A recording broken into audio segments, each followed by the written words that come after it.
There is a specific kind of person who still has a record player in their living room. Not as decoration, they actually use it. They lift the needle carefully, they set it down on the vinyl with a steadiness that looks almost like reverence, and they sit and listen the way people no longer sit and listen to anything. Somewhere in that same house, there is probably a film camera, or a typewriter, or a rotary phone kept on a shelf that still gets touched. And if you ask them why, they will pause. Not because they do not have an answer, but because the real answer is harder to explain than it looks. They will probably say something like, "It just sounds better," or "It feels more real." They are not wrong, but they are not telling you the whole story either. Because the pull toward old technology is not really about the object. It never was. If you have ever felt strangely attached to something old, something slow, something that the rest of the world moved on from, this video is going to explain why. Like this video and subscribe so you never miss the psychology behind the people and behaviors that most of us feel but rarely understand. Now let's get into it. The common explanation for people who love old technology is nostalgia, and nostalgia is part of it. But when psychologists study nostalgic behavior closely, they find that nostalgia is rarely about the past itself. It is about something the past represented that the present no longer offers. People who love old technology are not living backward. They are searching for something specific that modern life has quietly taken away from them. Something that most people cannot name, but almost everyone can feel is missing. In 2006, psychologist Konstantin Sedekides at the University of Southampton began publishing research on nostalgia that changed how scientists understood it. For decades, nostalgia had been treated as a mild psychological disorder, a sentimental weakness, a sign that a person could not adapt to the present. Sedekides found the opposite. His research showed that nostalgia functions as a psychological resource. People reach for it when they feel disconnected, when life feels fragmented, when the sense of who they are becomes blurry under the pressure of constant change. Nostalgia does not pull people away from life, it anchors them back into themselves. And old technology, more than almost anything else in modern life, triggers that anchor, not because of what the object is, but because of what the object does. A vinyl record is slow. It requires your hands, your attention, your physical presence. You cannot skip ahead without getting up. You cannot have it running in the background while you are half present doing something else. The technology demands that you actually be there. And for people who love it, that demand is not a limitation. It is the entire point. There is something happening in the culture around attention that makes this more than a personality quirk.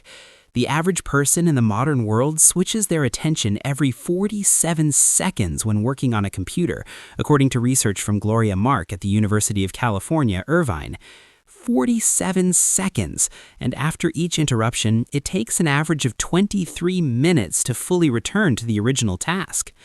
What this means is that most people are living in a state of permanent, low-grade fragmentation. The mind never fully lands anywhere. People who love old technology are, often without knowing it, doing something corrective. A typewriter does not send notifications. A film camera gives you 36 shots and no preview screen. A cassette player does not suggest what you should listen to next. These objects force a kind of intentionality that modern technology systematically removes. The people who seek them out are not being irrational. They are reclaiming something the modern world keeps stealing from them.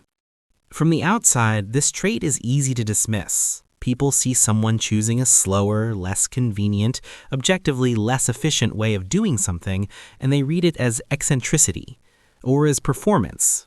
They assume the person is trying to look interesting, or that they are simply resistant to change, unable to move with the times. But watch more closely, and you will see something different. The person who develops their own film photographs is not choosing inconvenience. They are choosing consequence.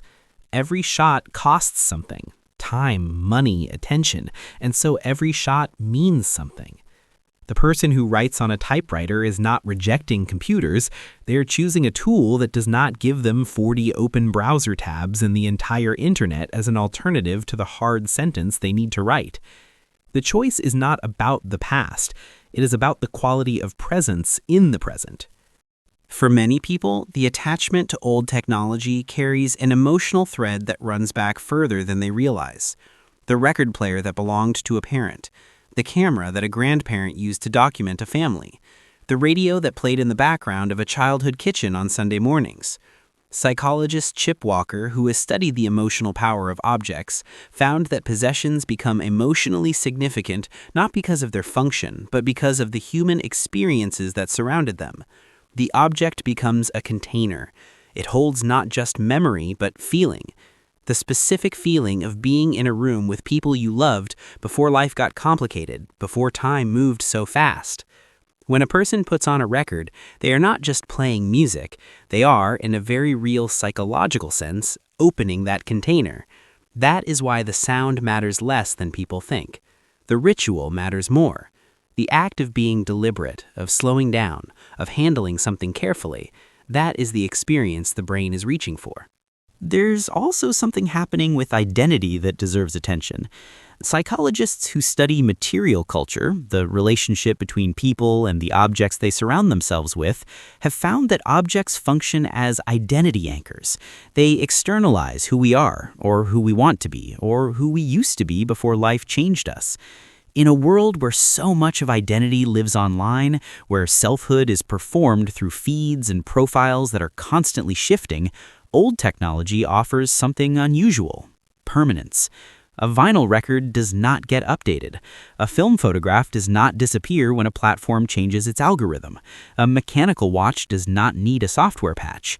These objects stay the way they are, and for people who feel the groundlessness of modern life most acutely, that stability is not a small thing. It is almost a lifeline. Here is what people consistently get wrong about those who love old technology. They assume the attachment is about rejecting the new. It is not. Most people who treasure a film camera also carry a smartphone. Most people who play vinyl also stream music. They are not living in protest of the present. They are living in negotiation with it, choosing deliberately which parts of modern life to let in and which parts to hold at arm's length. What people miss is that this kind of selectivity takes a certain psychological clarity. You have to know what you value, what kind of experience you are trying to protect, what kind of attention you want your daily life to require of you. That is not resistance. That is self-knowledge, and it is rarer than it looks. At the deepest level, the love of old technology is about the experience of being fully inside a moment. Modern technology is extraordinarily good at many things. It is not good at this. It is designed structurally to pull your attention forward to the next thing, the next notification, the next piece of content that the algorithm has already predicted you will want. Old technology has no such design. It simply is. And so the person using it simply is too. Psychologists call this state of deep, present moment engagement flow, a term developed by Mihaly Csikszentmihalyi. His decades of research found that flow, this state of full absorption in what you are doing, is one of the strongest predictors of human well-being and meaning. People who love old technology have, often intuitively, built flow into their everyday lives. They did not do it by accident. They did it because some part of them recognized that the quality of attention is the quality of life.